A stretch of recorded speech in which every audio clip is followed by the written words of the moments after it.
క్రీస్తు ప్రభునందు ప్రియ సహోదరి సహోదరులారా, ఈరోజు మనము పునీత యోసేపుని మహోత్సవాన్ని కొనియాడుతూ ఉన్నాం.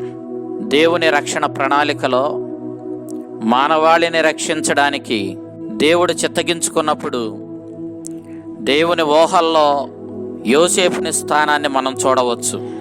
ఆదికాండం 22వ అధ్యాయం 18వ వచనం మనం చూసినప్పుడు దేవుడు అబ్రహాముకి వాగ్దానం చేస్తూ ఉన్నాడు, నీ నుండే సకల జాతులు ఆశీర్వాదాన్ని పొందుతాయి అని చెప్పి దేవుడు వాగ్దానం చేశాడు. అదే రీతిలో దావీదుతో దేవుడు వాగ్దానం చేశాడు, లోకాన్ని రక్షించే మెస్సయ్య, రాజులకు రారాజు నీ మేని నుండే, నీ వంశం నుండే వస్తాడని చెప్పి దేవుడు వాగ్దానం చేశాడు. అదే రీతిలో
మరియమాత నిశ్చితార్థం జరిగిన తరువాత దేవుని సందేశాన్ని దేవదూత ద్వారా స్వీకరించింది. గబ్రియేలు సన్మనస్కుడు మరియమాతకు దర్శనమిచ్చి, ఇదిగో నీవు దేవుని రక్షణ ప్రణాళికలో ఎంతో ప్రాముఖ్యమైన పాత్రను కలిగి ఉన్నావు తల్లి. నీవు దేవుని అనుగ్రహాలతో నింపబడిన దానవు. నీ గర్భాన ఉదయించువాడు దైవ కుమారుడు. అతడు దావీదు సింహాసనాన్ని అలంకరిస్తాడు. యాకోబు వంశీయులందరినీ పరిపాలిస్తాడు. ఆయన రాజ్యానికి అంతమే ఉండదు అంటూ ఒక గొప్ప దైవ ప్రణాళికను మరియమాతకు వెల్లడి చేసింది. యోసేపునకు మరియమాతకు నిశ్చితార్థం చేయబడింది. ఈ నిశ్చితార్థము చాలా బలమైనటువంటి బంధము. ఈ బంధము ఒక మరణం ద్వారానే వేరు చేయబడుతూ ఉంది. ద్వితీయోపదేశ కాండము 20వ అధ్యాయం 7వ వచనము, 22వ అధ్యాయం 23వ వచనం నుంచి 28వ వచనం వరకు మనం చూసినప్పుడు ఈ అంశం మనకు అర్థమవుతుంది. ఇంతటి బంధంతో నిశ్చితార్థం చేయబడినటువంటి మరియా యోసేపుల మధ్య దైవ రక్షణ ప్రణాళిక నెరవేరడం నిజంగా చాలా ఆశ్చర్యాన్ని కలిగించే విషయమే. ఎందుకనంటే ఎన్నడూ కని విని ఎరుగనటువంటి రీతిలో మరియమాత పవిత్రాత్మ శక్తితో దైవశక్తితో గర్భము ధరించడం అనేటటువంటిది ఒక సామాన్యుడైనటువంటి యోసేపునకు అర్థం కానటువంటి విషయం. యోసేపునకు తన జీవితంలో అనేక విషయాలు అర్థం కాలేదు. కానీ అన్ని విషయాలను కూడా అతడు దేవుని మీద భారం వేసి విశ్వాసముతో స్వీకరించి సమస్తాన్ని భరించుకుంటూ వెళ్ళాడు. ఉదాహరణకు మరియమాత గర్భం ధరించినటువంటి విషయాన్ని యోసేపు తెలుసుకున్నాడు. ఆ సందర్భంలో యోసేపు నీతిమంతుడు కావున తనకు అర్థం కాని అంశాన్ని అతడు ఎంతో ఉదార గుణముతో స్వీకరించాడు.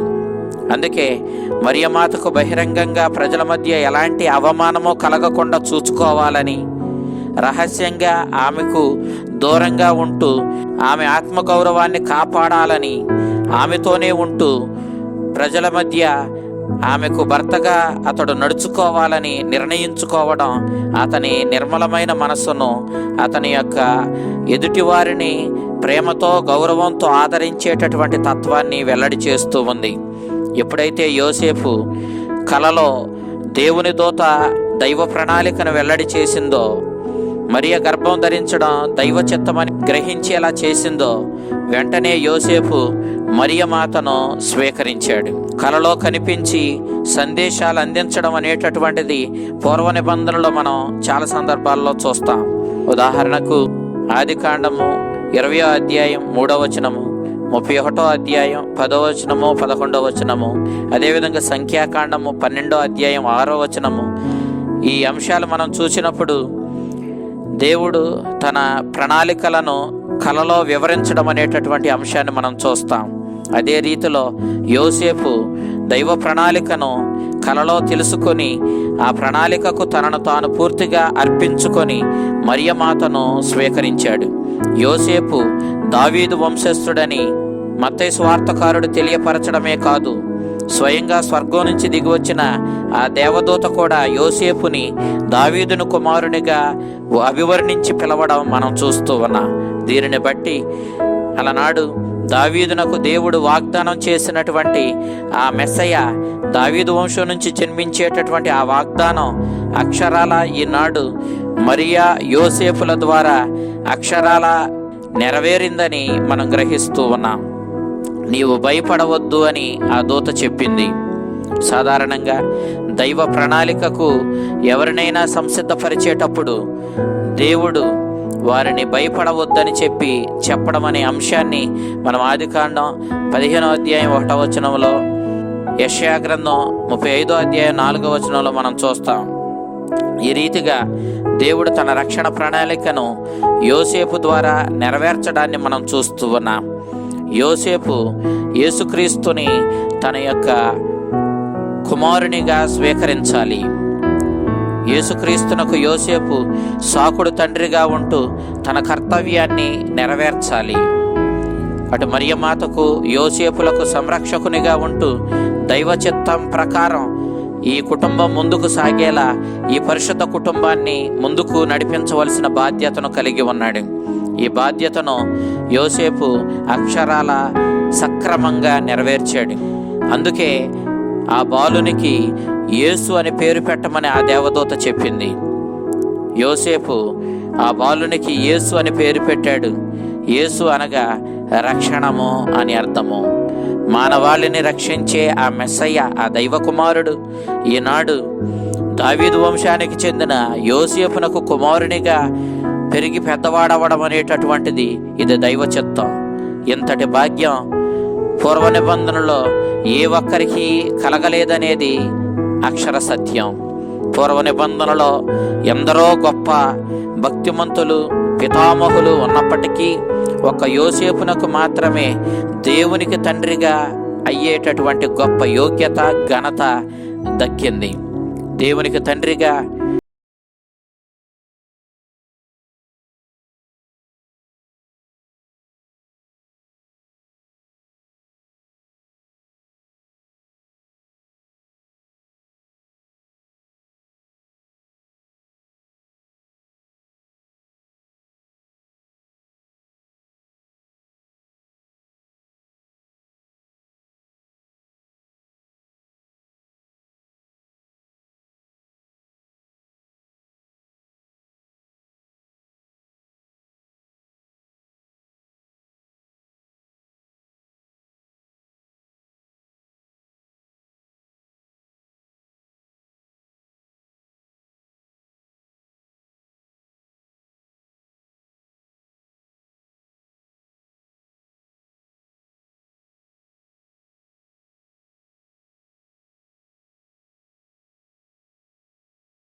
మాకు ఈ పేదరికం ఏంటనేటటువంటి ప్రశ్నలు వాళ్ళ మదిలో రాలేదు. దైవ చిత్తాన్ని ఎల్లప్పుడూ విధేయించేటటువంటి మరియమాత యోసేపులు ఇద్దరు కూడా వాళ్ళ జీవితంలో వాళ్ళకి ఎదురుపడ్డటువంటి ఈ పేదరికాన్ని ఎంతో ఆనందంతో స్వీకరించారు. యోసేపు పవిత్ర గ్రంథంలో ఒక్క మాట కూడా పలకకుండా తన కర్తవ్యాన్ని నెరవేర్చుకొని పోయినటువంటి గొప్ప మౌనిగా మనకి కనిపిస్తాడు. దేవుని యొక్క చిత్తం ప్రకారం సాక్షాత్తు దైవకుమారునికి సాకుడు తండ్రిగా ఎన్నుకోబడిన గొప్ప ఖ్యాతి గడించినటువంటి పునీత యోసేపు తన ఘనతను, తనకివ్వబడినటువంటి ఆ అదృష్టాన్ని, ఆ యోగ్యతను, ఆ ఆశీర్వాదాన్ని గొప్పగా భావించి తన గొప్పలు చాటుకోవడానికి ఎక్కడా కూడా ప్రయత్నించలేదు. తనకివ్వబడిన కర్తవ్యాన్ని మౌనంగా నెరవేర్చాడు. ఒక్క మాట కూడా బైబిల్ గ్రంథంలో పలకకుండానే తన కర్తవ్యాన్ని దైవ చిత్త ప్రకారం నెరవేర్చి ఈనాడు తనను తాను తగ్గింపుతనంతోనూ వినయంతోనూ మౌనంగా దైవ చిత్తాన్ని నెరవేర్చి ఆ దేవుని దృష్టిలో గనుడిగా నిలబడ్డాడు. పరలోక తండ్రి ఇచ్చే ఘనతను కోరుకున్నాడే తప్ప ఈ లోక సంబంధమైనటువంటి మానవాళి ఇచ్చే ఘనతను ఏమాత్రమూ కోరుకోలేదు. అందుకే పునీత యోసేపు మౌనంగానే తన కర్తవ్యాన్ని నెరవేర్చడం ద్వారా మనం ఎంతగా దేవుని చిత్తానికి బొద్దులమై ఉండాలో, ఎంతగా మనల్ని మనం తగ్గించుకొని ఆడంబరాలకు పోయి, ఘనతలకు పోయి మనల్ని మనం గొప్పగా ప్రకటించుకుంటూ జీవించే జీవితాన్ని మనం ఎంతగా విడనాడాలో పునీత యోసేపు మనకి తన జీవిత ఆదర్శం ద్వారా తెలియచేస్తూ ఉన్నాడు. పునీత యోసేపు తన జీవితంలో తల్లి మరియను, బాలయేసుని దేవుని ధర్మశాస్త్రం ప్రకారం, దేవుని చిత్త ప్రకారం ముందుకు నడిపించడంలో ఎంతగానో కృషి చేశాడు. బాలయేసుని హేరోదు రాజు ప్రమాదం నుండి కాపాడడంలో దేవుని చిత్తానికి బద్ధుడై ఆ రాత్రికి రాత్రే బాలయేసుని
ఆ దేవుని చిత్తానికి బొద్దులమై జీవించి మన ఘనతలు కోరుకోకుండా దేవుని ఘనతనే కోరుకుంటూ బ్రతికి మన జీవితాలను ధన్యం చేసుకోవాలి. అలాంటి అనుగ్రహాలను, దీవెనలను ప్రభువుని అడిగి మనకు ప్రసాదించమని ఆ పునీత యోసేపుని అడుగుతా. ఆ చల్లని ప్రభువు పునీత యోసేపుని ప్రార్థనా సహాయంతో మనల్ని, మన కుటుంబాలను దీవించి కాపాడునుగాక. ఆమెన్.